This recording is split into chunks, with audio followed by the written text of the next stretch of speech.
The Graphic Histories Podcast. I got bit by a radioactive bug. I tried an experimental drug. Went up for a stroll on a gamma testing range. I found an enchanted hurricane. I made a serum that made me small. I modified the serum so it would make me tall. Radioactive isotope in my eyes. Dying alien helped me accessorize. I gained the proportion and strength of a spider. Now I'm invincible and I can fly. I lost my sight, my other senses were heightened. I'm gonna put on my pajamas and go fight crime. Hey there, and welcome to the Graphic Histories Podcast. My name is André Mayette, and I will be your host.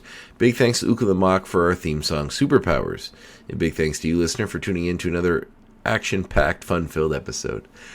Today is episode 99, as we zero in on number 100, and I couldn't have asked for a better guest, as Mark Russell will be talking with me on this episode. I'm a huge fan of Mark's work, so much so that I was worried going into this interview that I would just be falling all over myself praising him and not actually get to the root of his creative process or actually get to dissect some of the themes in his work and where they originally came from. Thankfully, I don't think that happened. I do think I did praise him a lot, but I do think we did get some great stories, some great insight into how he became the writer he is today, and where some of the through lines of his work come from, including hope, compassion, empathy, and finding the light in the darkest of times. And yeah, I was floored with our conversation. He was very open, very forthcoming, and I feel as though if you're paying attention to his work, which you should be, you will see a lot of things in his story that will explain the work that he creates. The day of this, we recorded this interview, he got word that he had received 3 Eisner nominations, which was huge and well-deserved in my opinion. If you haven't checked out his work, I can't suggest it enough. The Flintstones is what first brought him to my attention. It was because a friend of mine had reached out and told me, you should read this book, you'll like it. My friend Dave. And I said, really? Like, I saw the announcements for the series, this whole redo of the Hanna-Barbera thing DC was doing, and I didn't know what to expect. And I didn't expect much. But I was floored when I read this comic. So much so that I quickly picked it up and read everything. Mark kind of takes all of these stupid things in our society that we sort of follow, do blindly, kind of appease without really understanding why, and sort of skewers it by showing a primitive culture adopting it or creating it. And he does some amazing work. And I highly suggest that series. But of course, his newest work would be Superman Space Age, which is what most of those Eisner nominations were for. And it is a masterpiece of superhero fiction. In our modern world, we all feel a bit, to me anyway, that there's sort of this existential dread constantly creeping in, this impending doom feeling that something big and dark is going to happen. And, I feel as if you're paying attention, you'll feel it. If you don't, that's great. I hope you're enjoying that life you're living. But we're all sort of in this sort of boat that seems to be heading over a cliff. And Mark sort of recognized that and used the idea of that in a Superman narrative to show the importance of, the relationships we build, the hope we keep, and that in the end all we really have is each other. And these are themes that I kind of carry with me in my day-to-day life and that are prolific in his work and really, really speak to me. So I'm really glad I got a chance to talk to him today. And you're about to hear that. I don't think I need to go into things going on in my life. Pretty busy, hectic schedule as usual with, all the things I do, as I talk about in the show sometimes. The dinner theater I was in had just ended. Gearing up for a weekend of a bunch of wrestling, so that will keep me busy, as well as family visiting soon and all that great fun summer stuff is coming around the corner. So nothing too big or heavy to report. My kitten Ripley, the new one, is causing havoc around me while I'm trying to record this, so I will try to keep her at bay while I finish this up. So without much further ado, I think it's time we get into my conversation with creator of the Flintstones, Superman Space Age, and a bunch of really cool new books coming out as well, Mark Russell.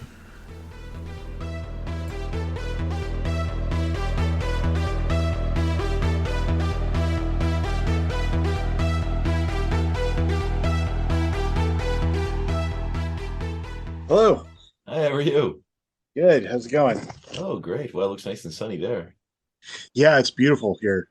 Whenever it's possible, I like to do these outdoors because we get so few days when we can do that. I suppose as a writer, yeah, it's mostly staying inside and Yeah, honing your craft on the table, as it were. yeah. Which is, I think, one of the advantages of living in a city that's got such crummy weather is that you're not tempted to go outside and enjoy life. What city are you in? Portland, Oregon. Oh, beautiful. Nice. I'm in Nova Scotia, Canada, so I'm a little Oh, ways okay. away. So yeah, you get a lot more indoor days rather than. Yeah, ish. We actually have really nice summers, which are just starting now. It's still a little cool, and it's actually quite nice out at the moment. But it was sort of cloudy and not great all day. Your story reminds me of just the Stan Lee. How I remember reading his autobiography or the biography that Abraham Reeson put out recently, and they're talking about how he used to write. He would just put that table outside of his house and just write on a standing desk in like his backyard all day. That was like his writing process. It's nice. Yeah. No. Any day I can write out on the deck. That's a nice day. Awesome. Well, thanks so much for coming on the show, Mark. I'm a huge fan of your work, and I'm very happy to get a chance to talk to you. So, Oh, thanks. in fact, Did you see the Eisner nominations today? I did not. Are you on them? Oh, yeah. Superman Space Age got a nomination for Best Limited Series, and Traveling to Mars got a nom for Best New Series, and I got a nom for Best Writer. So it was Oh, that is amazing. Well deserved. a good year. Yeah, I would say that's that. Well, congratulations. Well, thank That's you. excellent. I'm recently, obviously in preparing to talk to you, I kind of did a dive through some of your other work. I've read quite a bit already, but I want to reassociate myself with some of it. So, Space Age, I of course read and loved it very much so. And I read Snagglepuss last night, which I didn't get around to, which I absolutely adored as well. But we can get Oh, into that as we Mike go. Vian, you're like your countryman out there. Yes, yeah. Well, I'm a theater guy too. I do a lot of acting on stage, so it kind of spoke to me in some ways. I mean, obviously there's greater themes than just theater, but some of the fun little nods to that were well appreciated, as well as Flintstones, of course, which is what introduced me to your work as well. A friend of mine had told me, he said, he goes, "Have you read this new Flintstone book?" And I was like, "No." And he goes, like, I really No, didn't. why would I read that? Yeah, exactly. Because I'd seen when the Hanna-Barbera announcement came out, like, this all looks really interesting. I mean, they're trying to update, all these old characters and make it some new interesting way. But I saw the Scooby-Doo like zombie apocalypse thing, and I was like, ah. So I didn't really pay much attention to it. But he was like, "You won't believe how great this Flintstone book is." And so I went and I checked it out, and I was floored. And like, I don't insult you, but it was better than I thought it had any right to be. I was so amazed at how good it was. I felt like every positive review got started with a sort of apology. It's like, sorry, please don't think I'm lying. This is not an April Fool's Day prank, but well, that's it. Like it's also a testament to like how you're only limited by creativity as far as what you can do with some amazing writing. Like if you hand someone something like an old Hanna-Barbera property and say, "Hey, make something incredibly salient to today's world and make it fit within this narrative," like, I think you reach some kind of writing benchmark to be able to do that and well, I show think like that's what people should be doing. It's like when you're handed the keys to a rental car, you shouldn't be thinking, "Oh, I got to drive this safely to the garage, never going over 30 miles an hour." You should have some fun with it. Yeah, absolutely. Well, we can get into some of that stuff as we go along, but where did you begin? Where were you born? I was born in Springfield, Oregon, which is the Springfield that inspired the Springfield and the Simpsons, which makes a lot of sense to me. It's Now, funny because it's they sort often of say that they don't tell you which one it is, but if you're paying attention, you can figure it out. I think they chose it because it was like one of the most common city names in America, so everybody could say, "Oh, I've lived there." Mm-hmm. But Matt Groening like had a connection to Eugene, and he knew Springfield is sort of like Eugene's like the Shelbyville, and Springfield's the Springfield, sort of blue collar, sort of wood products town that's right next to Eugene, which is the university sort of educated professional city. So I grew up there. Well, I grew up actually mostly in Eugene. We moved to Eugene when I was about 5, but I say that euphemistically. We lived on like the very edge of town. Like if you went on our front door it looked like a suburban neighborhood, and if you went on our back door, it was just like nothingness. It's like Mhm. the edge of the universe, just fields and horses, as far as the eye could see. Wow. So very conducive to imagination for a young child. Yeah, and also boredom. Yeah. You've had to make your own fun, and whenever you got a chance to go to the library or go to like a pulp, paperback bookstore, you took full advantage of it because you never Mhm. knew when you were going to be back there again. So yeah, that was always the magic in my life was getting a chance to go somewhere where I had access to books or comics. And Or was that was your escape? Well, you're not your escapism, but your link to staving off boredom in such an environment. yeah, and Um, also I grew up in a very sort of parochial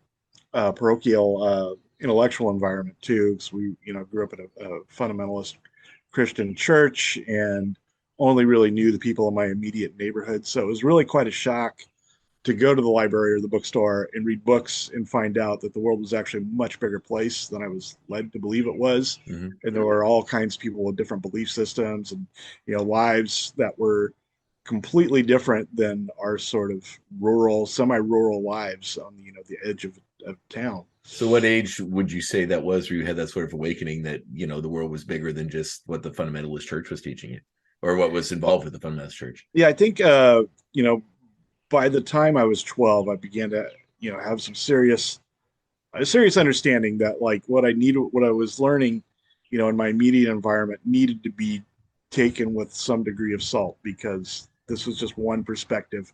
And there's a lot of people out there who do not share it.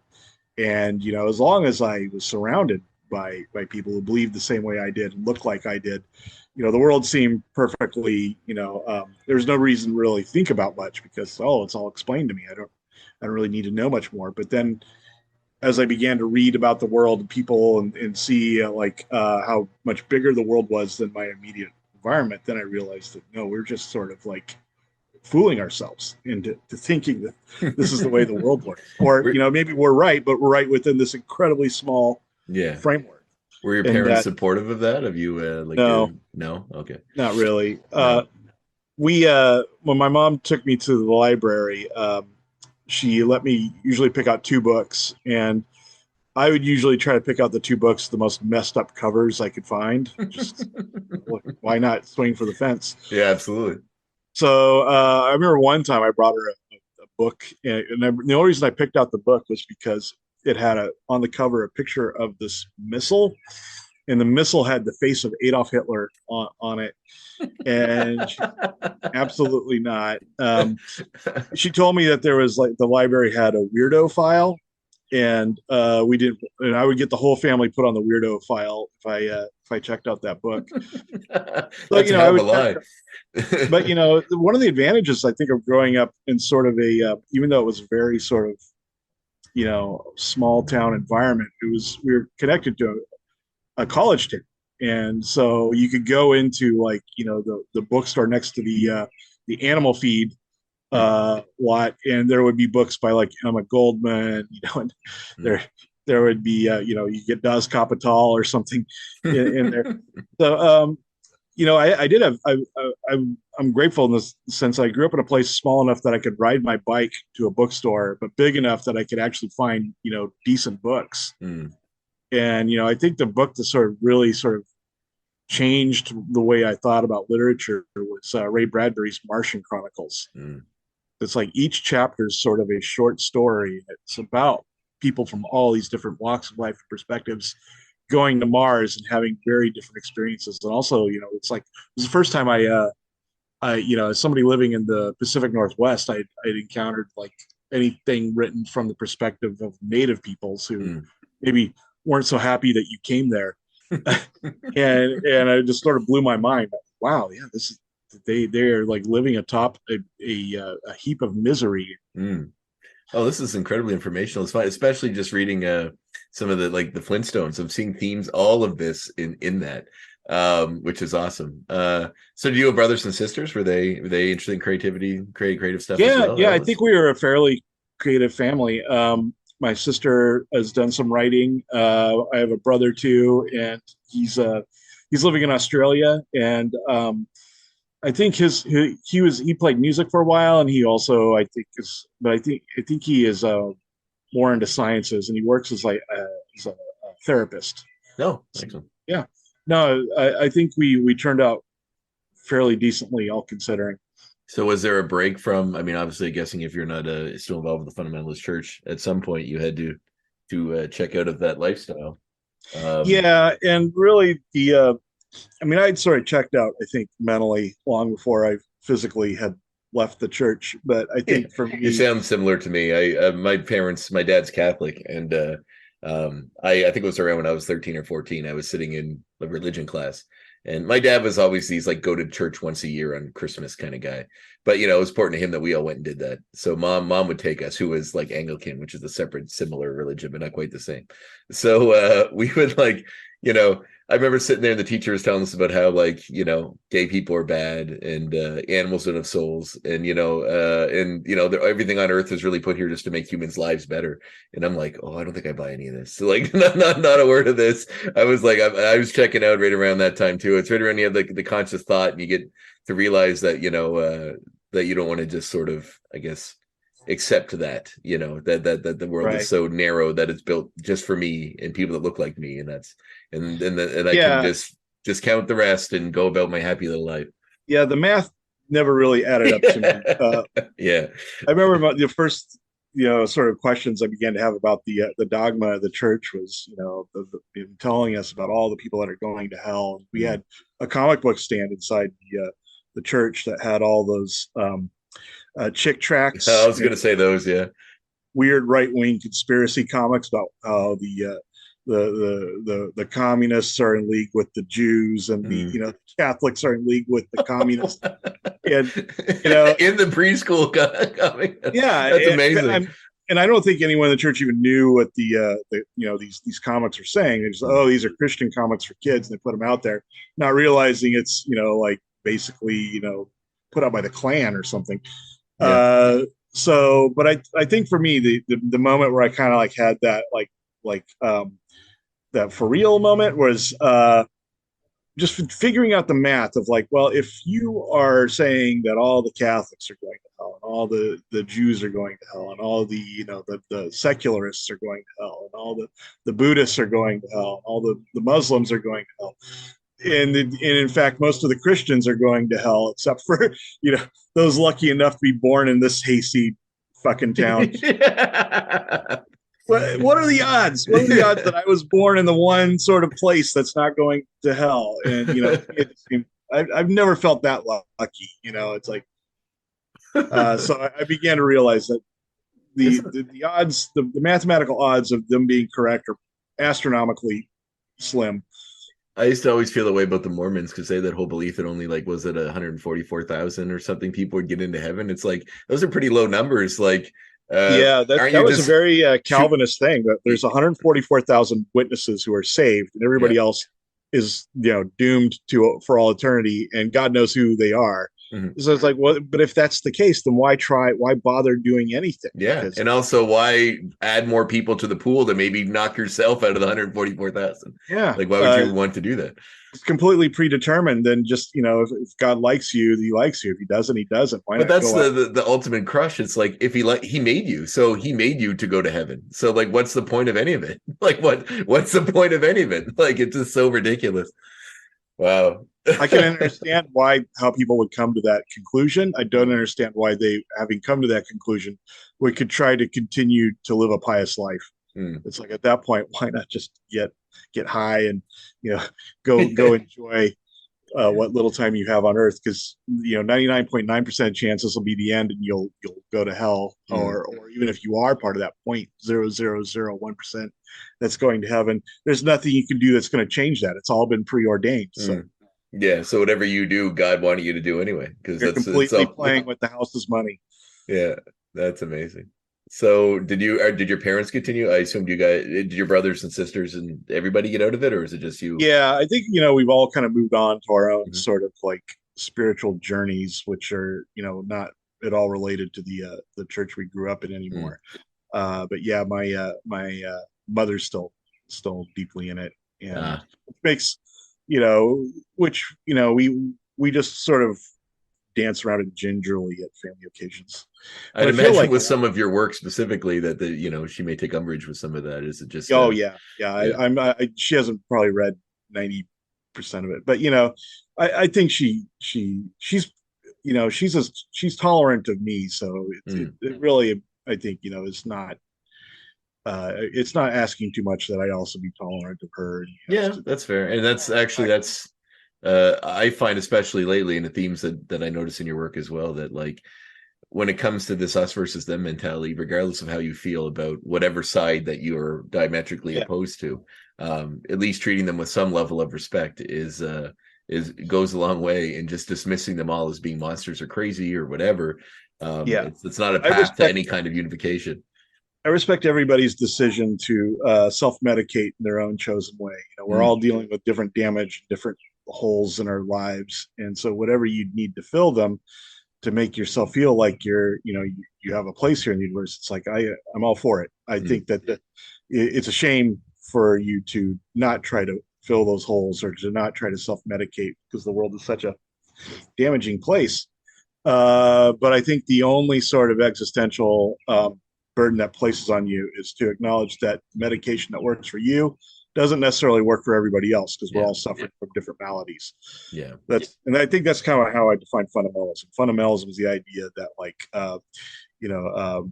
Prozac's for everyone. Everybody needs to be on Prozac because I'm on Prozac. That's a really interesting way of boiling it down. I like that. That makes a lot of sense to me. I always kind of equated religion as being an easy way. I said this to a friend one time, that like with people, we're always looking for the easiest fix. We're inherently lazy as a species, so it's like if you can press a button to make something move up a mountain, you're not going to push it. So with religion, it's like, here's a book that gives you it's a guide. Here's a book, follow this and everything will work out. You'll be fine. So it's an easy way to like digest the world, because it's all already given to you. The thing that makes us function as a species, the reason why we triumphed over Neanderthals and the animal kingdom, is because we can create these lattices of fiction that allow us to work together in large numbers, and religion being, of course, one of them. Nation states and empires and whatnot being another one. They don't really exist in nature, but we create them for our own selfish benefit, and then other people are convinced to join into this fiction because of the sense that it makes them belong to something bigger that will protect them. Which is probably some kind of inherent genetic thing. Like I remember reading The God Delusion, and that sort of clicking with me when he explains how empathy is sort of found in the animal kingdom. The part of it is that it keeps us together as a group, and therefore stronger for the most part. I think it's the most intoxicating drug we've discovered yet as a species, is this feeling of connection, this tribalist sort of sense that like I am part of a group bigger than myself, and therefore I am protected. And therefore in a way immortal. And the people who come up with these ideas that give you that sense are never doing it for your benefit, though. They're always doing it because they want to be king or pope, or they want you to send them $100 or $700 in the case of the 700 Club. Yeah, like the mega churches and all that sort of stuff. It's I used to get in arguments with my mom about religion because she would send money to the 700 Club, which as a kid I understood this is elder abuse. This is like a scam. They misprinted her name on the materials, and so they'd send her notices saying like, "I've been praying for you this morning, Mrs. Ursel." And so whenever we got in an argument about religion, I always had the checkmate. I'd end up by saying, "Whatever you say, Mrs. Ursel." I was such a prick. That's great. That's great. It reminds me of the letter in Snagglepuss, the rejection letters. Yeah, that's probably where I got the idea. Yeah, that's when it's a scam, when someone's not even taking the time to spell your name right. Yeah. It's like it's like a shotgun approach. They just shoot it out as much as possible and can't even bother to check their information. That's amazing. So was comics, like growing up when you were discovering like reading through the library and Ray Bradbury, did comics come into that? Were you just picking up what you could? Yeah, the one that for me as a kid, I never really thought about comics too seriously, because they were always just something that they gave to you to keep you quiet on a road trip or something. Read some Mighty Mouse or some Batman comics or whatever your mom or dad happened to buy for you on the road trip. But the one that sort of like like spoke to me that I would actually go to the grocery store and pick up was Mad Magazine. Hmm.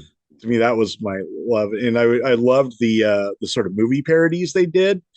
And then a lot of times I go see the movie based upon the parody, the Mad Magazine parody, and being disappointed in the movie because I thought the parody was so much better. Which is great because you wouldn't even have had the reference that what they're making fun of. You hadn't seen the movie yet.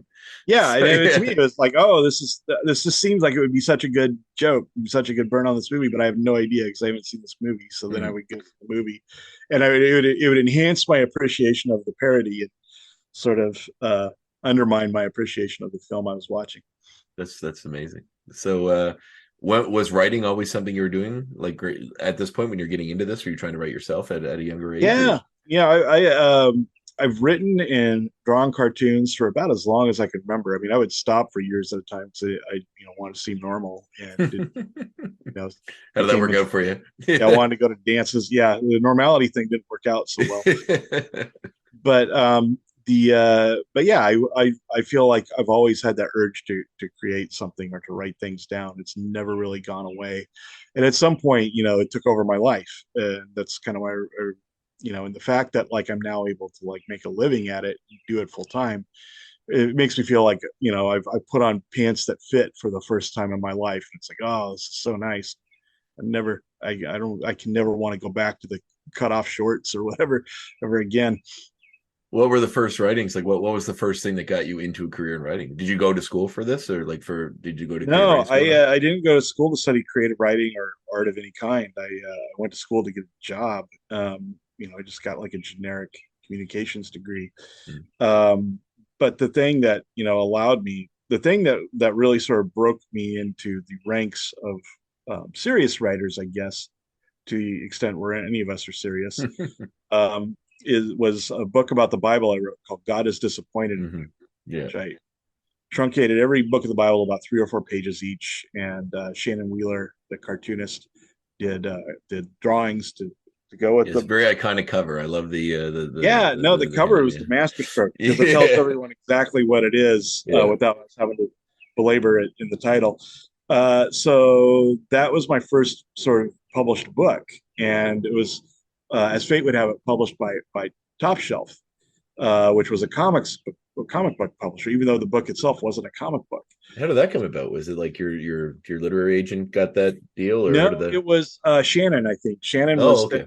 We made like a little zine, a little collection of some of the early chapters, and he was sending them around, and he sent one to Chris Staros at Top Shelf, and Chris really liked it, so Chris contacted us, and so we talked to him for a while, and he agreed to publish it. So that was sort of the first major project first thing I'd published other than like a little humor piece or an essay or something. First book I ever had. And then the first comic I ever did was Prez in 2015 for DC about the first teenage president. And the guy how was prophetic. Yeah, and it was sort of like, oh well, not only does writing make me feel like I have a place in the universe, but comic book writing is even better because it just resonates my brain better, because I think visually, I think when I'm thinking of stories, but I hate having to explain visuals to people, having to like sort of create a scene in somebody's head with words, and it always feels kind of farty and fake to me. So the fact that I can have an artist do it allows me to keep it feeling real and immediate and authentic. Yeah, that's amazing. So how did the DC job come about? Was it just did they reach out to you, or is it something were you interested in doing a comic to begin? And I'd always assumed it was because they'd read God is Disappointed in You, which they Marie Javins, the editor who discovered me, who's now the editor-in-chief at DC. She had read that book, but she said that's not why she not why she called me. The reason why she called me was because I've been posting this Count Chocula fan fiction on Facebook, which she thought was like. Is that the new book coming out? Is that related to that, or is that a side? There is a book coming out. It's coming out in October. But I did a whole book of like it's a graphic novel about the cereal monsters from the 70s, but they're all sort of changed for the purposes of intellectual property rights. So Count Chocula is not Count Chocula. But it's a more adult sort of. It's not a horror book, is it? Or is it like a comedic Not book? horror. It's sort of. It's like it's sort of a if the cereal monsters were in a Game of Thrones like universe. Okay, yeah. And I love how you seem to have created this little niche of like, taking properties that seem childlike and then really injecting them with some deep adult content and themes. It's fantastic. It takes your brain in such a weird loop, especially like reading the Snagglepuss comic or Flintstones. It's like all these iconography that I'm so familiar with, but reading these deeply human with the deeply adult themes, about empathy and about life and all these other things. I think it spins you on your head. I love it. I think it's great. Thank you. Yeah, I think if you were trying to like pin me down on a genre or a descriptor of my my body of work, probably the one I would choose would be iconoclasm, because I think the sort of common thread is taking big sort of fictions and intellectual properties like God or Snagglepuss or the Flintstones or whatever, and it's sort of demystifying them or smashing the icon to reveal the sort of truth. It's like I think you can better understand and thus better love something when it feels human sized than when it feels like iconic and larger than life. Yeah, that's very true. Even Superman to an extent, like even the version of Superman that you told the story of is kind of like the old pre-crisis, like Juggling Planet Superman. And even that character is basically a cartoon character from that time period. Yeah, it really is about the relationship that these characters and their abilities have in our imagination. It's about what they represent to us. And I think for Superman, he always represents sort of our best selves. Like if I were a decent person, this is how I would use the power. And that's sort of the vital thought experiment that Superman represents. It's like, well, what would it be like for somebody who wasn't, completely self-absorbed, or somebody who wasn't, didn't have ulterior motives to have power? Well, he's always to me represented hope. I know that's like the running thing with his symbol and all that stuff, and that's probably why I have so many issues with like the Zack Snyder versions of him. Is I want a nice, and I'm very much looking forward to James Gunn's version, because I feel like he's gotten everything right to me as far as how the characters he's depicted in comics should feel. So I feel as though like Superman's probably going to do that as well. But I guess before we get to that, we should probably jump through. So Prez was I read the forward to the collected edition of Flintstones, and I saw that got canceled early. So only had a 6-issue run on that. Yeah, Prez got canceled. We were playing for a 12-issue run. It got canceled after 6. So I felt like, at the time, I didn't even know that could happen. Yeah. I thought that was interesting because you mentioned that right in there. You're like, I wrote a book. I got to write the whole book. No one canceled the book halfway through the book. So this idea this industry does this is new to me. So it was eye-opening. And it's why even if I'm writing a 12-issue arc, I try to like have a decent ending spot or some sort of climax after 6, knowing that I might get the rug pulled out from underneath. But it was it's changed the way I wrote, that I write with more immediacy and more urgency, knowing that it could all come to an end at any time. And when I was writing the Flintstones, which is the one that came right after Prez, I was thinking this could get canceled at any issue. This could cancel at any moment, because the initial reviews weren't great, and people, I was getting a lot of "this guy's ruining my childhood" sort of. I hate that argument so much. I hate it. It makes me so mad. It doesn't make it. It's basically just a way of saying, this isn't what I expected. Yeah.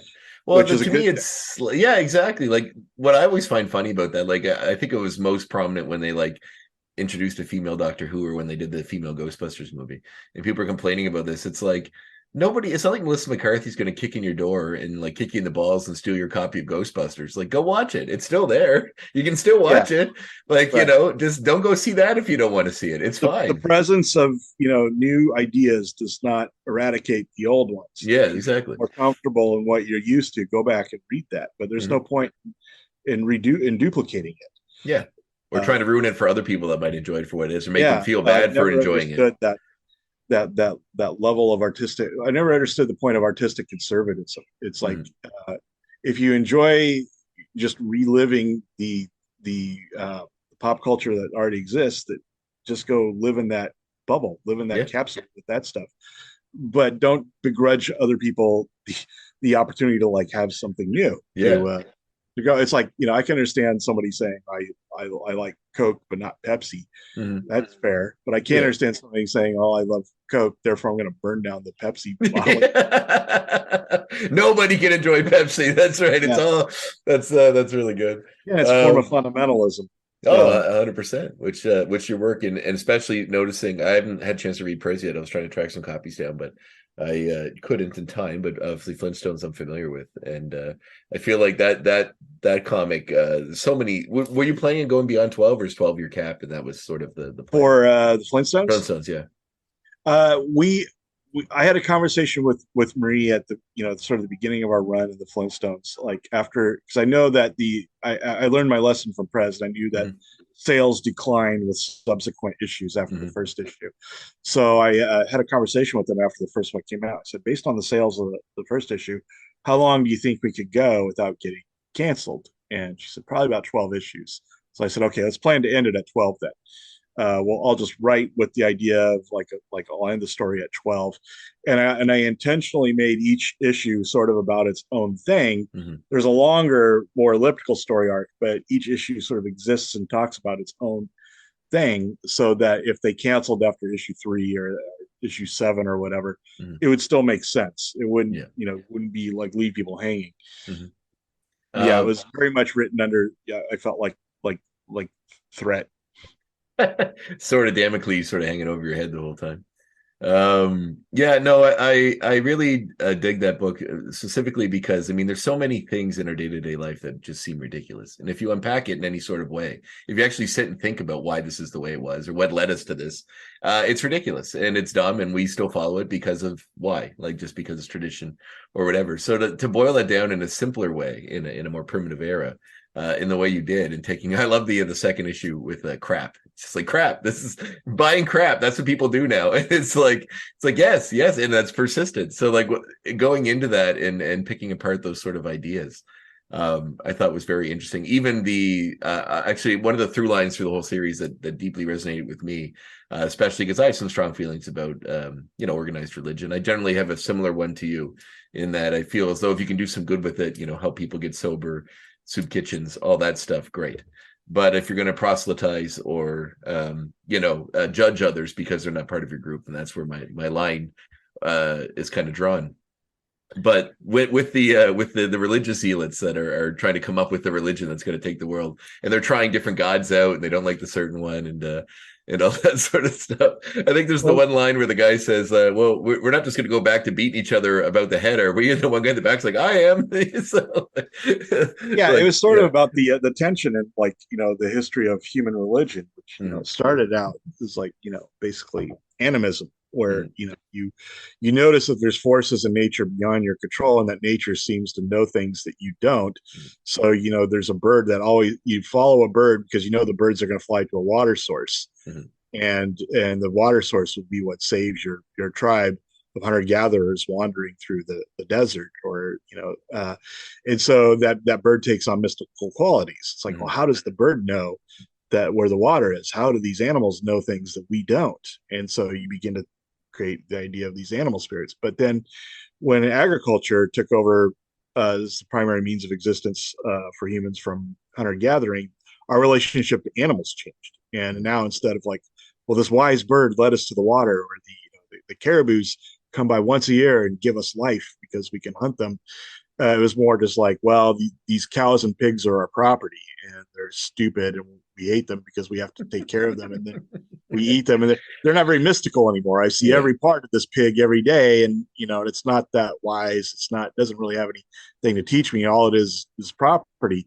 So the notion of God and religions had to change for that sort of sense of wonder. We moved from animism to sort of like sky gods, or Mm, fertility gods, the things that sort of controlled the primal forces of nature that we needed to live as agrarian cultures. And that's kind of what the evolution of religion and the Flintstones, from like this worshiping Morp the bird to try worshiping the elephant Peaches, but then they just realize, well, this is just a vacuum cleaner, Yeah. which is sort of what happened to humans when we realized that these animals were just food and uh, pack animals that we just sort of like to, well, we can't worship an animal anymore. So then you move on to like increasingly abstract sort of invisible gods like Gerald. Yeah, yes, and the invisible, and then that's great because like I guess my vision of it, or the way that I interpreted it while reading it, was that it was almost sort of pulled apart how the commercialization of religion, in a way, it's almost like watching a focus group figure out what the product's going to be, but with a god. So like to put it in a religious aspect just really kind of spoke to me in this hilarious way, especially with an invisible one, because it can be anything you want it to be. That's what makes it ripe for abuse and ripe for like charlatans, because it's like if the bird doesn't need a priesthood. The you don't have to have someone explain to you what the bird's will is. The bird will make its own will known by flying, where it's going to go, or the caribou will make their nature known just by like traveling in a herd. But when the gods become abstract and sort of like these forces of nature, they also need a priesthood to explain what it is the sky god wants, or what Gerald's will is. And that's where the priest realizes, well, maybe the sky god wants you to give me more money.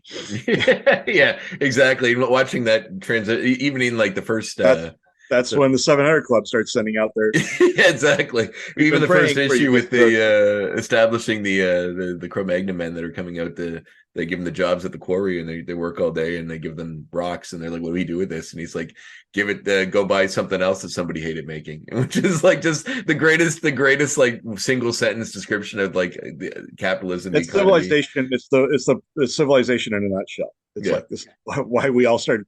This is what happened when we all started living together in large numbers. It's like, well, this sort of division of labor that we all hate doing this one single job every day, but we like the products of all the other jobs that everybody hated doing. Exactly. Yeah, which is, it's one of those kind of weird things that we don't acknowledge. Like we all want the iPhone, we don't want to accept the knowledge that some kid is making it in a horrible factory somewhere in China. So I love things that go deeper into that narrative, especially in comics and things that are generally dismissed as being more surface. So I really dug Flintstones. I think every aspect of it and every single little societal thing that you pulled apart with it was great and incredibly enjoyable. But the one thing I did find, and I find as a through line through a lot of your work, or at least the work I'm most familiar with, is like an empathy, right? And there's even a line towards the end of the series where I think it's Fred who says that the only way, like, as a society, is when we care for people that can offer us nothing. Right. Yeah. That's really, to me, still the only test of your quality as a human being is like, well, how do you treat people that mean nothing to you? Exactly. Yeah. And that through line, I mean, even is that sort of hope and that sort of empathy I kind of seen through the work, the continuous work. So on from that one, you went to Snagglepuss, which like, what was the impetus to go that route? Was it just they said, here's Snagglepuss now, since you did stuff with Flintstones, have fun with this and do what you want? Sort of. I was again on Facebook just writing what I thought were these some funny little dialogues between Snagglepuss and Huckleberry Hound, as if they're these Southern Gothic playwrights, this really maudlin sort of purple prose.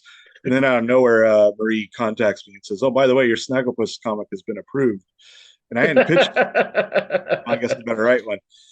So yeah, but that was what sort of inspired the idea, was the fact that these are Southern Gothic playwrights just talking to each other. So then when I actually had to come up with the story, I thought, well, what is it that what are the things I know about Snagglepuss that I can build the story around? And number one was he's a gay icon. So it's like, okay, well, that's important to the character. And then also that he's a theater background, because both his catchphrases are theater things. Heavens to Murgatroyd and Exit Stage Left are both theater references. So then the question arises, well, how did he go from being a theater person to being in cartoons? And what was going on? And his debut in cartoons was like 1959.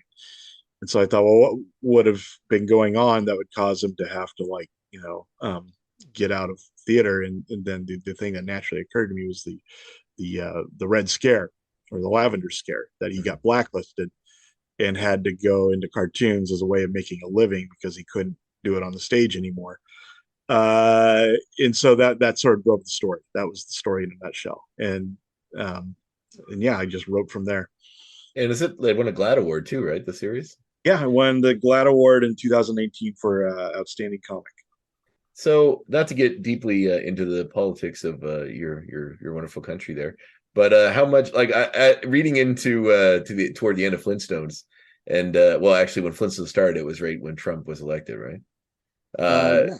Yeah. So there's and I don't know if this was intentional or this was in the work. I'm assuming it probably was, but like, especially with the sort of comments on the Cuban Revolution and the sort of mirroring this sort of dumb sort of strongman that appearance sort of leader that's that's sort of running the country in this way that is turning everyone against each other in order to sort of prop up his own plans or his own thing. So like I was seeing a lot of that within it, going back with having the benefit of hindsight now that we're several years beyond it. How deeply did that sort of? I'm assuming you're not a fan. Did that play into your work? Yeah, it was very heavily, strongly influenced my work. Snagglepuss has, one of the big themes is the rise of fascism and nationalism in America, and what that does to like artists and people who are minorities for whatever reason, and how it will, the art can be what saves us, but the impulse towards nationalism is going to try to destroy that at all costs, because it realizes it's a source of strength for people who don't fit in to this narrow definition they've created for who belongs and who doesn't. Exactly, and how tenuous the threads they make are. Like even the sort of the stand-in, I forget the dude's name, but the female character that was the stand-in for the not McCarthy himself, but the other guy who was leading the Gigi Allen. Yes, I came up with that name, as like a joke, because I wanted to like have I don't know if you're familiar with the punk rock guy Gigi Allen. Yes. Yeah. Oh, I didn't even think about that. That makes perfect sense. But because I wanted to have a line where they're introducing her to say a name synonymous with decency and good taste, but also to sort of make the point that that they're ultimately the grossest thing of all is these people that are trying to child-proof the world to protect the kids by going after drag queens, and they're far more perverse than anything they think they're saving people from. Well, exactly, and it's I mean, obviously the dichotomy of that character being herself gay and also rallying, and even seemingly to have a moment of some kind of realization when Huckleberry Hound what happened to him happens. But like this idea that almost every one of these people that are standing on their moral high ground and touting that they're corrupting all these people always you can almost like set your watch to it within like the next 3 to 4 years. They'll get caught either adultery, being closet homosexuals themselves, or hurting someone or something, like or stealing. Like it's just you can almost set within a 5 themselves. They're certainly closeting something deeply wrong with them that they feel the need to sort of burn down the Pepsi plant. Yeah. Well, that's always something to me that I found funny as well, was that like it's always this like that she has this line where she says like it's because the future of the world could depend on how someone is feeling, the guy that's going to push the bomb. And if he sees some play or some TV show or something that makes him think about empathy really, or something else about other people, he may not do that when the time comes. And that's part of their reasoning for wanting to have some kind of a hold over the theater or the arts in general. Right. It's about feeling that conformity will save us. Yeah. Which is absolutely wrong. It is the sort of the fatal instinct of nationalism and fascism, the idea that the future lies in the past and conformity makes us stronger. Yeah. It's like nothing could be further from the truth. Yeah. No, especially in a modern sort of like technological state. It's like that's a recipe for disaster. And the thing that bothers me the most about these sort of situations is many of them, like Trump as an example, I don't believe he believes half the stuff that he rallies against or cares. It's just a matter, like I had this conversation with someone where I said, whether he's a racist or not, I don't know, but I know he panders to racists, and I'm not sure which is worse. Like if Yeah, I you're, don't. if you're aware that someone is evil and you choose to pander to them to help yourself, I think that might be worse than just being ignorant. Right. I would have, virtually no respect for either, but slightly more respect for somebody who is legitimately just a racist than Yeah, somebody because who's they don't know pretending to better. be racist to get the candy. You Yeah, know, exactly. because they're willing to like see whole villages burn just to like get a job or to get like some clout.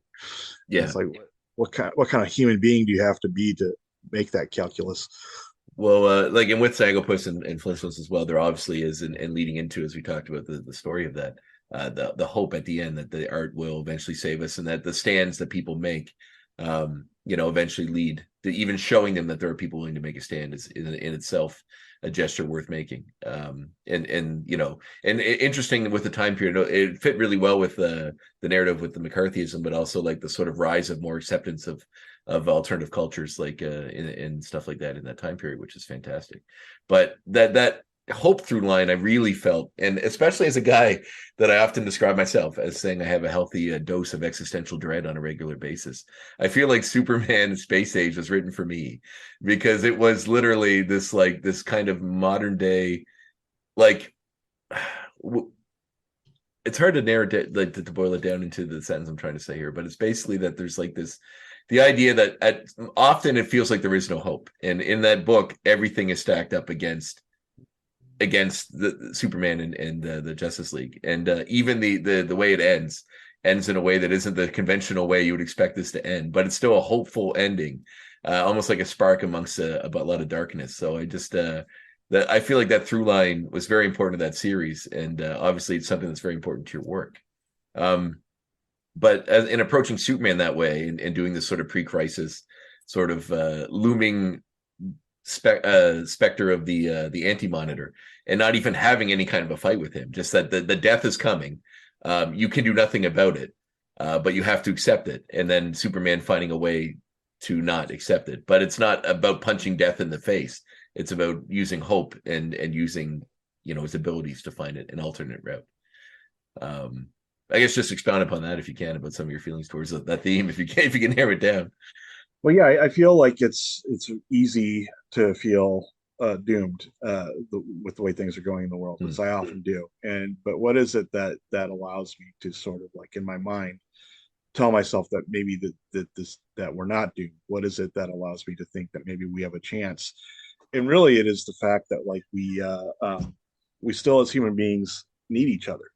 It's the fact that we still like can find value in each other even as we are destroying each other. And I think that's what Superman does for us. It's like we need to learn to look at each other the way that Superman looks at us, is like somehow worth saving.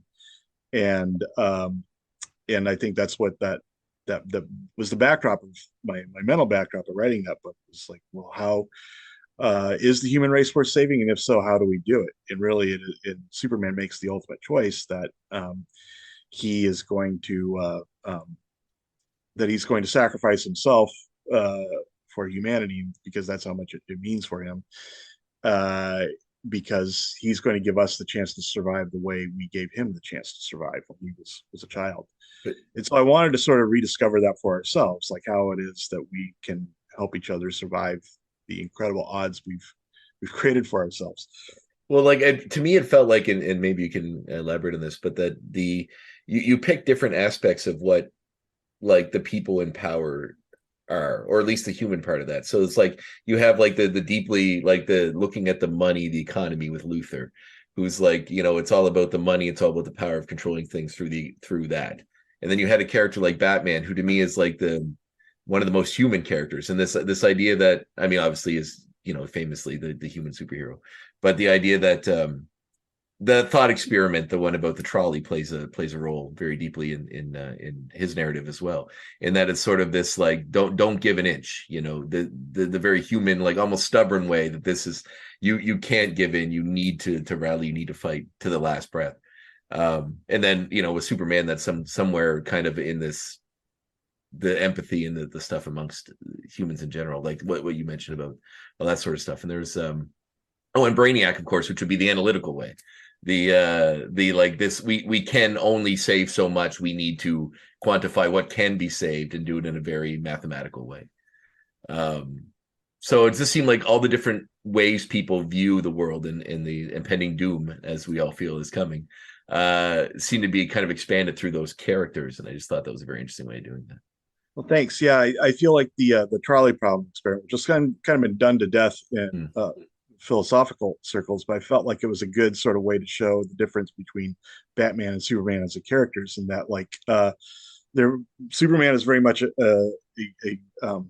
the embodiment of virtue ethics, where it's like if you just work on becoming a good person, if you are a good person, you will do good things in the world, and that will be your ethical guide. You might come to situations where you don't know what the right thing is, but if you're a good person, you will do the best thing for everybody. And whereas Batman's very much about the duty ethics, where it's just like there is something you've got to follow. There is a certain way things got to be done, and you are only a good person if you do things according to what needs to be done. And that's the only judge of how of what's right or wrong, is how well you were, how much you were willing to sacrifice to do your duty. As Kant would have said, "Let justice be done, though the world perish in the act." And that's very much like Batman's perspective. So it's kind of like about how they both sort of are trying to come to the same end, but from two very different directions. One's like you do what's good for the sake of being good, and that will end up saving the world. And one's like you do what you can to save the world, whatever that it makes you do, and that's what makes you good. So, but yeah, I like sort of thinking about the characters in terms of like how they approach the problem of power differently from each other. And I like that you eschewed, as time went on, you kind of show how the real path, like with Batman's character, the real path, like putting on a costume and beating up criminals at night isn't a path towards actually changing anything. And the real power is in the boardroom. And same with Superman. The real, like when he decides to not do the day-to-day stuff and to work on, becoming the best Kryptonian he can and using that ability to save the world. Yeah, they both begin to sort of realize the limitations of the physical power that they both can exercise on the world, and realize the things really changing things or making the world what it is are the currents beyond physical power, but they are the technological progress and the financial manipulations of markets that are really like moving the world in the directions it's going. Not like how many people you beat up or what the meteors you're saving the earth from. Well, which is very the very Luther approach, right? And it's funny how every time I kept reading his sort of scene, especially his first little, his first scheme that puts him in jail, is I kept thinking of Dr. Strangelove and that whole concept that here's the barricades, we're all gonna, the society that we'll build afterward, it's going to happen regardless, but it's about mitigating the damage and then being in charge of it after you come out the other end. Luther sees everything. And I also loved he didn't care about Superman, really, which I thought, because the character has always been so defined by hating Superman, but to him he's really just an annoyance in the way of his grand schemes. I think that in a lot of ways this universe for Superman Space Age is probably the one most like our own from like the DC, in that like a billionaire like Luther would see his competition as the other billionaires, not as this guy. You would see somebody like Superman or the heroes as like assets to be owned, pieces on the board to be moved, not necessarily as opponents in their own right. And see Bruce Wayne as somebody he needed to take down. And the idea of this connection with the Joker and how that played out was very interesting and different too. And I love the symbolism behind how they are very similar in their approach to their end game plan to escape that situation. Which is great, And I guess the thing to me that really struck it to me is that I really liked that whole idea that like the anti-monitor's introduced, we know he's coming. There's not a fight. You don't go punch the anti-monitor in the face. It's not about that. It's just about finding hope in a situation that seems hopeless. And the way it kind of goes through the DC universe and the changes to go to that was very cool. Was that always like touching on the pre-crisis sort of way that the universe was that always something you wanted to approach with the anti-monitor? Well, originally this was going to be part of the 5G thing that DC was doing. So the idea that this would be the 2G Superman and that it would go, per year from like the creation of the Justice League in 1965 towards Crisis on Infinite Earths in 1985. So that was sort of always the story, limitation that DC had put on me. Like, this is tying into Crisis on Infinite Earths that ends in 1985. Because originally that was how the 5G thing was going to work. But after the 5G thing went away, this project stayed, and we sort of redeveloped it into like this decade, or the story is told in 3 books, 3 different decades, as opposed to like a running chronology. And but we're still left with like this ending with Crisis on Infinite Earths. But in a way, that sort of gave me the guiding light for what I wanted to write about. It's like, how do you be Superman when you know that it's all for nothing, or how do you be Superman when you know this is all coming to an end? Mm-hmm. I loved it. Those sort of narratives about like I'm a huge Grant Morrison fan, and also Superman's always sort of been up there for me as far as Superman narratives that I've appreciated. Cause it's always sort of put the character in a way that you realize that, like what you said before about how it's how we treat each other, and that little bit of hope, and that looking out for people even in the darkest hours, kind of what makes him the most interesting character. And yours seem to expand even far beyond than just Superman's own death, but like the death of everything. And how, there's still a spark of hope that can be found in there. Yeah, it's fantastic. I really enjoyed it. Thank you. Cool. So what's next? What do you got going on after what books are coming out now? Well, I've got a new series with AWA, the company that published Not All Robots. Mm-hmm. Doing a series called Rumpus Room about a billionaire who locks people who cross him in his rumpus room, where he has them crushed and turned into a really great skin cream. But he gives them the right to like vote on the next person to be crushed. So that's coming out in a couple months. And then the thing I'm really excited about now is Traveling to Mars, which is, I think we're on issue 6, but it's about the first man mission to Mars, and the person they send to Mars, they send because he's terminally ill, so they don't have to bring him back, and he's willing to just go to Mars and claim all the mineral wealth there for the company that's sending him, and is willing to just die there on the planet. And it's all kind of told through his diary on his way to Mars. And it's one of the, I think, the most it's one of the most introspective and sort of philosophical things that I've been able to write. In some ways, almost like an internal memoir of like thoughts and feelings I've had over the years. And I'm just amazed that I got a chance to write this the way I want to do it. It doesn't lend itself to like a lot of like fights and battles, because it's mostly a guy in a spaceship riding to Mars and thinking about his life in retrospect, his regrets. But I'm extremely proud of it. You feel like we just discussed existential dread, but do you feel like that's something that it would be something that pretty much colors most of your work? Yeah, I think a lot of it is just it's not even dread so much as it's just questioning. It's about broadening your perspective. It's like realizing you are one set of eyes looking out on creation, and there are other eyes looking out on creation, and try to get as much of a composite picture as possible by thinking about all the ways other people are looking at the same thing you are. That's cool, and that's definitely a through line. I like the one of the just rereading some of the Flintstones stuff. I came across was it the name of the sports arena that's like named after the tree people that they all slaughtered to take not too subtle a metaphor for what the United States is like. The tree people are destroyed, and then the middle school mascot for the school that goes up in their old land is the fighting tree people. Yeah, which is great. Well, Mark, I can't thank you enough for being on the show. It's really cool talking to you, and yeah, it was my pleasure, and getting to expand on some of your work, because I'm excited to see what's next. You have to do a deep dive on a bunch more stuff as I'm learning. So great. Well, I hope you like it. Oh, I'm sure I will. Thanks again, Mark. I really appreciate it. Yeah, thanks for having me. Right, bye-bye. Bye, Andre.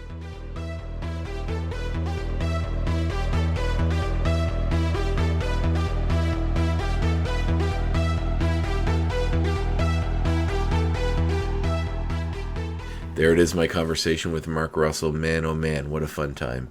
I feel incredibly lucky after doing the show for as long as I have to be able to talk to some of my heroes when it comes to writing, when it comes to art, when it comes to creation in general of nerddom, sci-fi, comics, all the great stuff that keeps people like me going and entertained. And Mark is one of the big ones for me. So I was very happy to get a chance to talk with him, and he was so free with his time and accepting to come on the show without any hassle whatsoever. So I must say, great guest, fantastic conversation. This is definitely up there in the books for me and one of my favorites. So I'm glad you were here for it, and I'm glad I was able to bring it to you. So next, or 2 weeks' time rather, in the next episode, we will have our 100th episode. And I kind of racked my brain about what exactly to do with this episode, how to, approach it. I thought about doing some follow-ups with some former guests. I thought about a few different things, but actually the idea for what I think is probably the best for this came from Davin, who's my co-host on the X-Rated X-Men Animate Review podcast that I do. He mentioned that perhaps someone should talk to me the way I talk to others and get my story. And, it feels very, self-satisfactory to me to do that. But, I thought, hey, maybe it's a good idea. It is episode 100. Me and Dav are going to have a conversation about, what led me to this show and some of the things going on with me. And I thought, why not? I think it's a fun exercise. And, if you're enjoying the show and you're enjoying me as an interviewer, perhaps you would like some more insight into me as a person. So perhaps this will give it to you. So next episode, we'll have our 100th episode with our guest, André Mayette. So that should be fun and interesting. And after that, we'll be back to business as usual, talking to some great and fantastic comic personalities all across the board. So, tune in for that in 2 weeks' time. In the meantime, stay safe, be kind to each other, and as Fred Flintstone famously said in Mark Russell's comic, what defines us is how we treat those we don't care about. So, people that can't benefit you, how you treat them, speaks volumes to the kind of person you are. So keep that in mind when navigating this world we live. But thanks for tuning in. I will see you again in 2 weeks' time for our episode number 100. The Graphic Histories Podcast is a proud partner of the United Federation of Podcasts.